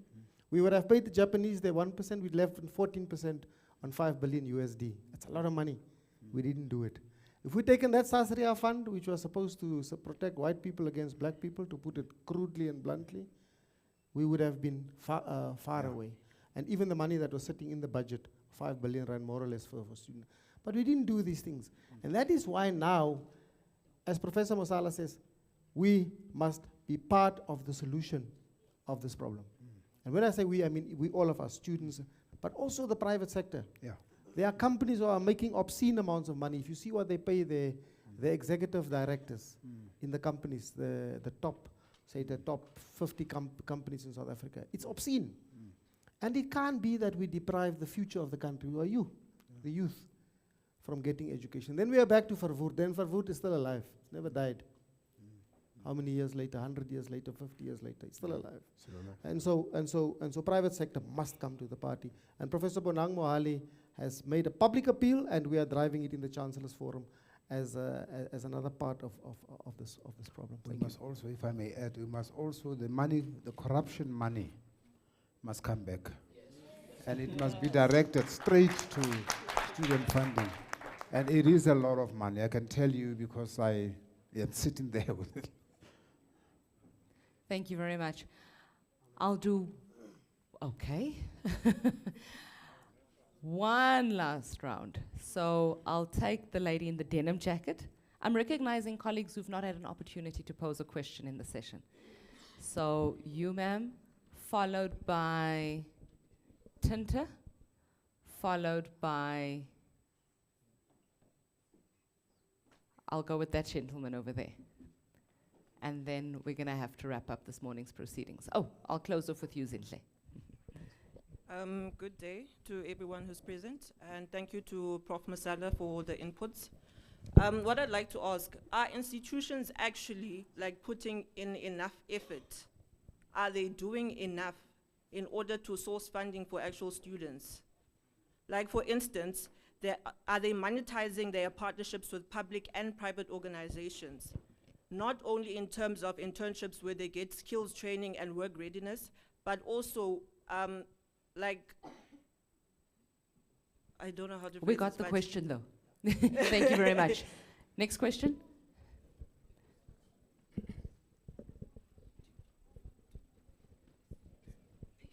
VC, you're welcome to contribute.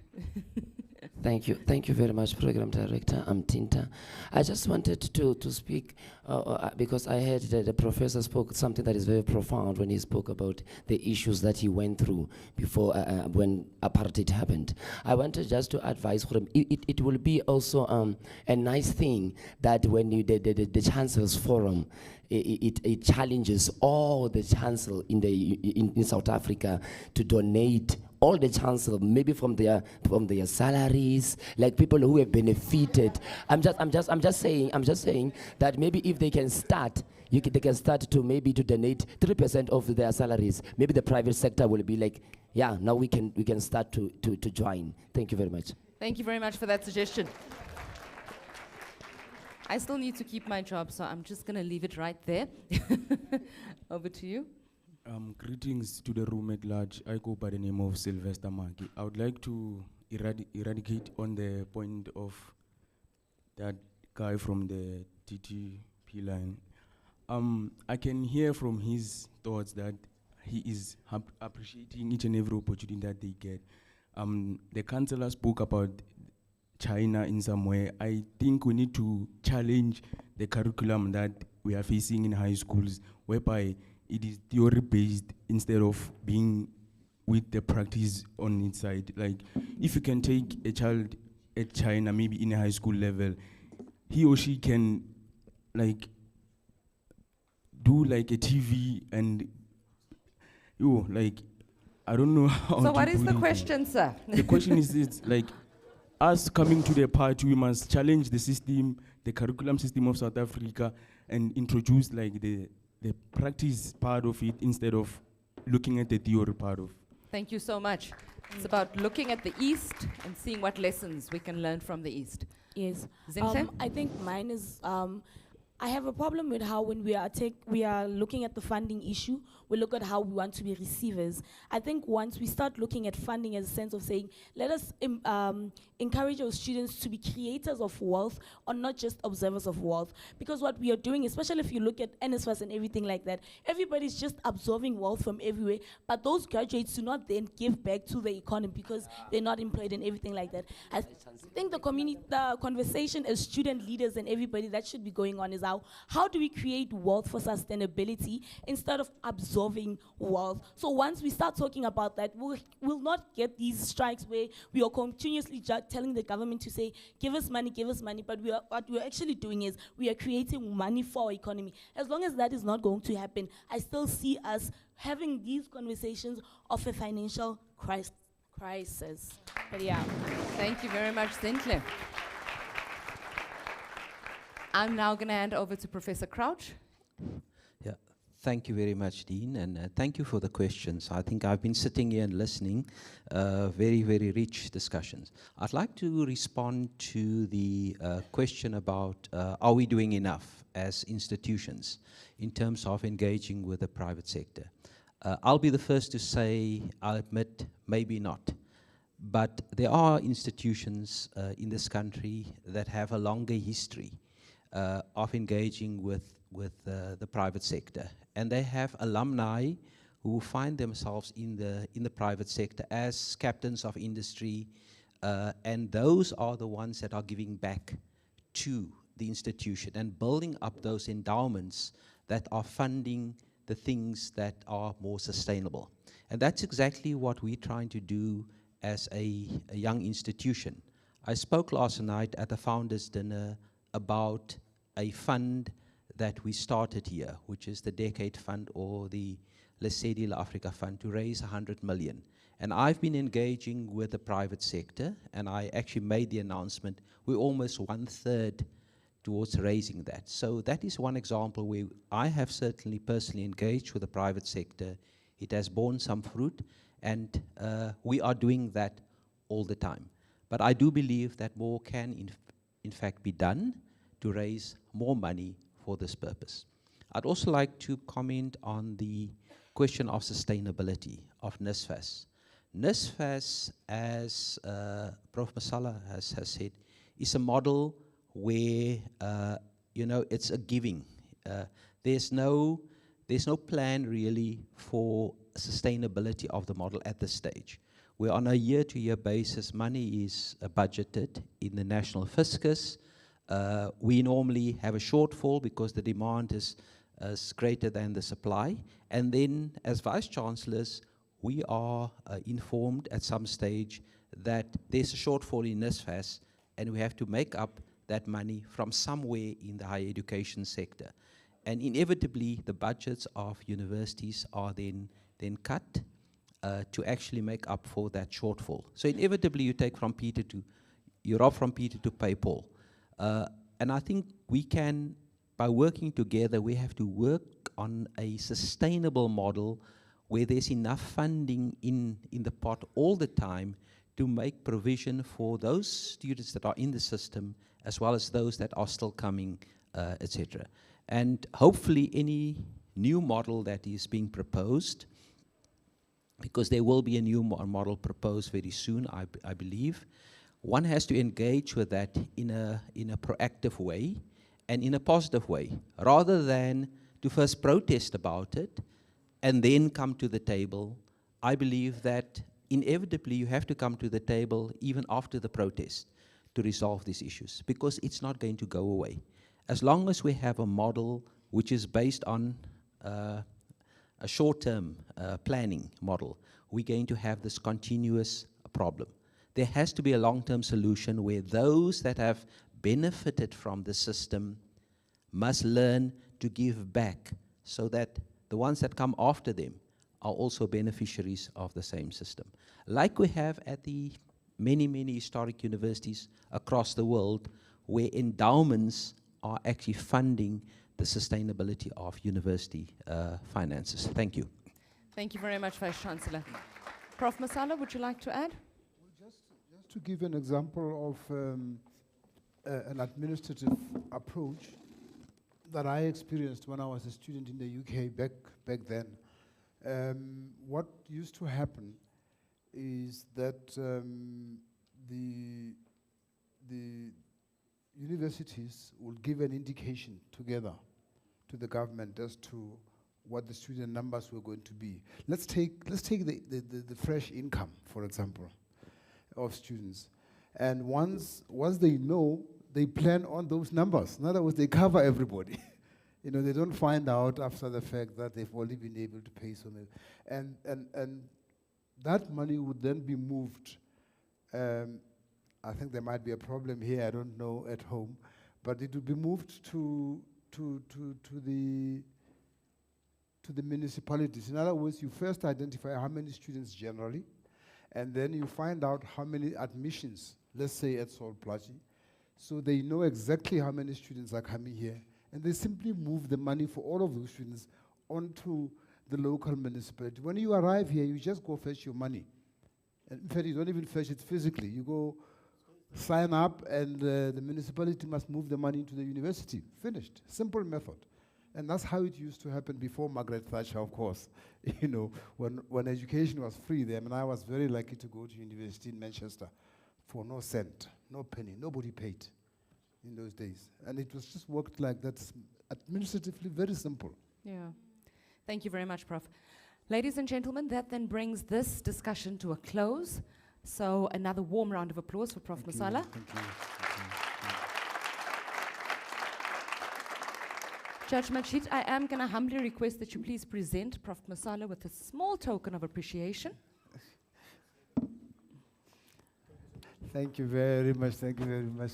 Fortunately, I don't work for government anymore, so I don't have to declare this. Thank you. Thank you. Ladies and gentlemen, in formally closing this morning's proceedings, I am going to humbly request that the Vice-Chancellor and Principal, Professor Andrew Crouch, please deliver then our vote of thanks. Thank you, Program Director. If you don't mind, I'll No do it from problem, here. I can just say, start by saying, wow.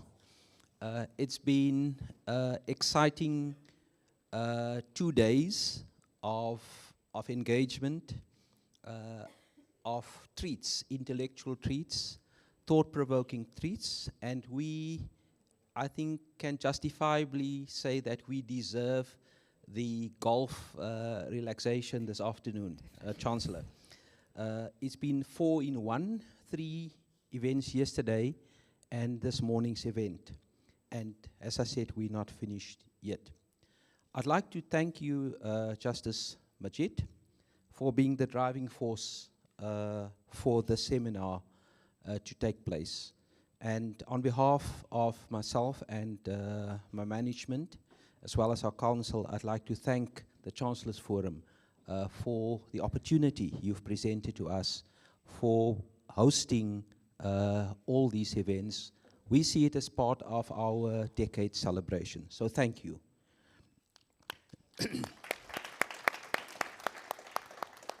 To Dr. Judy Dlamini.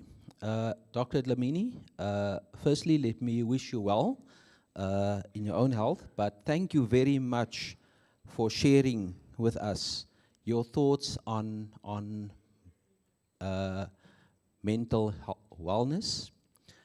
I take the message very seriously that healthy body, healthy mind, and healthy soul is important. And I would like to encourage our young people who are here and online listening to this event to actually take that physically at heart.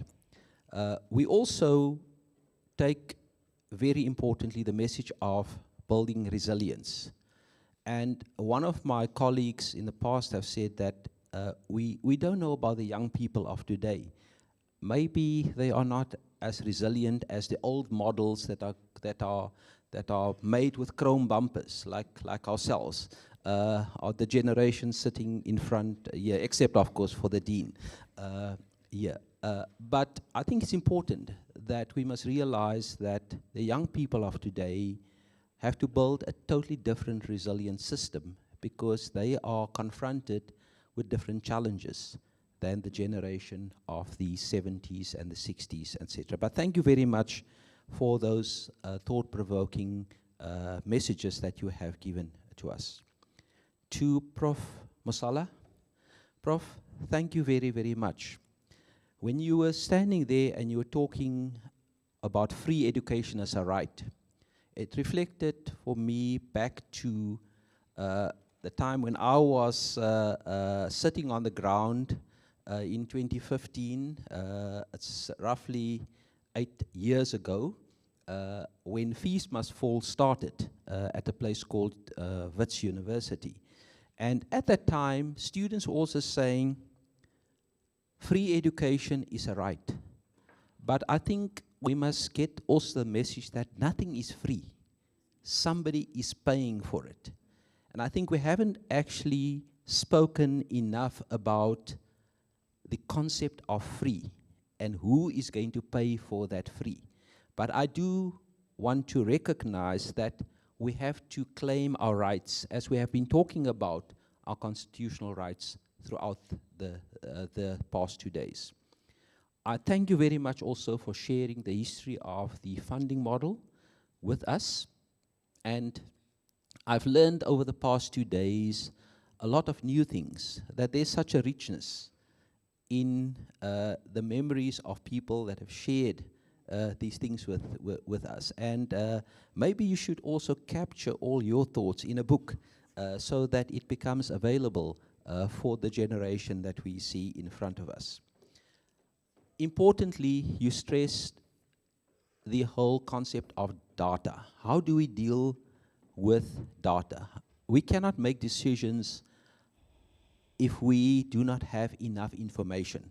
Otherwise, the models on which we make those decisions are going to be deficient models.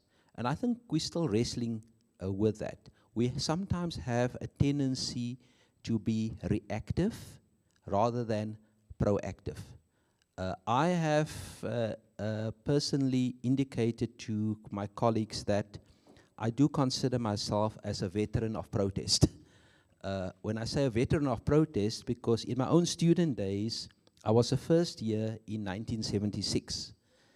And anyone who hears the date 1976 knows that that was the year in which students protested, not for free education, but just the right to vote. And I think what transpired after that gave your generation the right to be here today, the right to actually enjoy this privilege. So you have to choose your battles very, very carefully when you, in fact, protest in the streets. Don't protest over nonsensical things because it gets you into trouble. Protest over the things that's going to make a real difference to society going forward.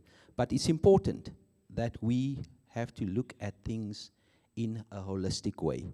And I'm glad that you stressed the fact that any model of funding that is going to be proposed going forward has to take a holistic approach into consideration. And that holistic approach needs the input of all stakeholders. So it mustn't just be a model, it must be a model that's acceptable and properly implementable. So thank you very much also for that. To Ms. Morris, Nicole, thank you very much for chairing this session and for your wise counsel in terms of guiding not only the panel here, but also our young people in front. To those who are online, I hope that you have also enjoyed the engagements as much as I did. And I'm sure gathering from the engagements and the number of hands that we could not recognize in terms of questions, this has indeed been a very engaging session, certainly thought-provoking, and I'm sure that you can continue with the discussions and engagements well beyond this session. And the Chancellor has in fact encouraged you to take up the challenge of continuing this discussion, not only amongst yourselves, but amongst also the leadership, including myself, at this institution, but also at other institutions. I again want to caution that although the culture in South Africa is to first protest and then go to the negotiating table, the continual student disruptions in higher education, in the higher education sector, has a destructive, totally destructive impact on your education. The fact that certainly in my history for the past 10 years, there hasn't been a year that has gone by without some form of protest. So from that point of view, I also call myself a veteran of protest because I had to manage this protest. So I want to also caution young people here that continual student protests to the higher education sector is not conducive. We cannot continue breaking down the fabric of society, your future, by your own actions. So think about it very carefully next time you go to the streets and why you go to the streets. It is a right, but that right must be seen in the context of the rights of others. Chancellor, once again, it was an honor for us at SPU to hold this first engagement of the Chancellors Forum, and thank you for bringing it. We might be a young institution, as I've said yesterday, a toddler, but it's another example where we are punching way above our mass, or is it weight? You, the scientist, you can tell me. So I will end off by thanking all of you, and particularly our talent pipeline learners who are here. I know you come from all parts of the Northern Cape. Thank you very much for staying on a few hours late. I know you wanted to be back with your families. But thank you very much for being here. I hope you have enjoyed the proceedings as much as I have done. And to our Salt Lake University students, our TVET college students, friends, colleagues, those that are online, thank you very, very much for taking this Saturday morning to listen in and to engage with us. Lastly, for those who are here, unfortunately we don't have those for the online people. I'd like to invite you to enjoy some light refreshments, which are in the library foyer. I see it's in pre-packed packets, so you can just pick that up. Enjoy the rest of your afternoon and your weekend. And for those who have to write exams, whether it's matriculants who are in front of me, I wish you well with your matric exam. And we're looking forward to see you as students at Salt Lake University next year. To our own SPU students and TVET college students, I also wish you all the best for your upcoming examinations. Enjoy the day. Thank you. Thank you very much. Now, before you leave the venue, thank you, Vice Chancellor. Thank you once again, Chancellor. And thank you very much again, Prof. We do have refreshments on the right over there. So as you exit the venue, please be sure to take a lunch pack. Do enjoy the rest of the day. And we look forward to seeing you then on Monday. To our esteemed guests, your refreshments are to my left. Thank you very much.